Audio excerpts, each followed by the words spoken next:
Washington DC में Ukraine युद्ध को खत्म करने के लिए एक बड़ा राजनीतिक मंच तैयार हुआ। अमेरिकी राष्ट्रपति डोनाल्ड ट्रंप और यूक्रेनी राष्ट्रपति व्लादिमीर ज़ेलेंस्की और यूरोप के दिग्गज नेता एक ही मंच पर दिखे। दरअसल बैठक अलास्का शिखर सम्मेलन का सीधा विस्तार है। 15 अगस्त को अमेरिकी राष्ट्रपति ट्रंप और रूसी राष्ट्रपति पुतिन आमने सामने थे।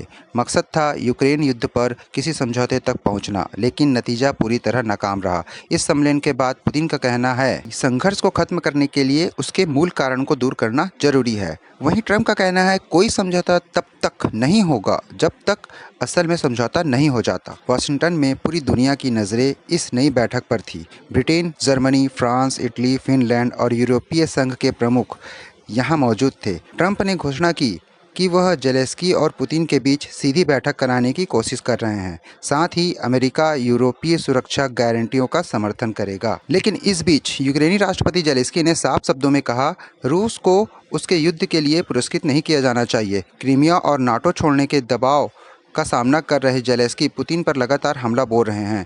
बैठक से ठीक पहले रूस ने यूक्रेन पर हमले तेज कर दिए थे। इस पर ज़ेलेंस्की ने कहा, यह निंदनीय और प्रदर्शनकारी हमले हैं जिसका मकसद वाशिंगटन वार्ता को कमज़ोर करना था। इसी ओर राजनीतिक उठापटक का असर सीधे बाजारों पर दिखा। लंदन, पेरिस और फ्रैंकफर्ट के शेयर बाजार गिरावट के साथ बंद हुए।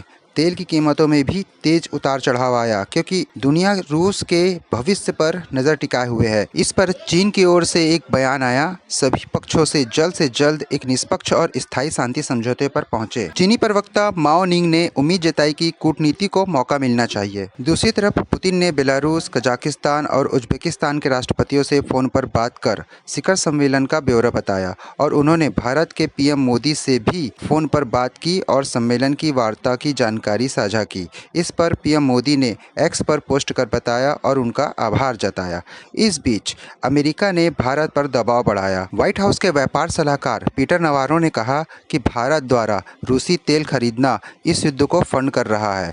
उन्होंने चेतावनी दी, अगर भारत अमेरिका का रणनीतिक साझेदारी बनना चाहता है तो उसे अपनी नीति बदलनी होगी। एक और अमेरिकी राष्ट्रपति ट्रंप ने यह दावा भी किया कि भारत और पाकिस्तान के बीच उनकी मध्यस्थता से पूर्ण और तत्काल युद्ध विराम हुआ। ट्रंप ने इसे न केवल एक बड़ी कूटनीतिक जीत बताया, बल्कि यह दावा भी किया कि उन्होंने परमाणु सशस्त्र पड़ोसियों को रोकने के बदले बहुत सारा व्यापार देने का वादा भी किया है। लेकिन दिल्ली से आया जवाब बिल्कुल साफ था। प्रधानमंत्री नरेंद्र मोदी ने संसद में कहा, किसी भी देश के नेता ने भारत से ऑपरेशन सिंदूर रोकने के लिए नहीं कहा था। विदेश मंत्री एस जयशंकर ने भी अमेरिकी दावे को खारिज करते हुए कहा कि ऑपरेशन सिंदूर के दौरान युद्ध विराम कराने में किसी तीसरे पक्ष का हस्तक्षेप नहीं था। सैन्य कार्रवाई को रोकना व्यापार से जुड़ा नहीं था। अब दुनिया की नजरें ट्रंप, पुतिन और ज़ेलेंस्की की अगली मुलाकात पर टिकी हुई है, क्योंकि लाखों जिंदगियों का भविष्य इन्हीं वार्ताओं पर निर्भर है। इस पर आपकी क्या राय है, हमें जरूर बताएं।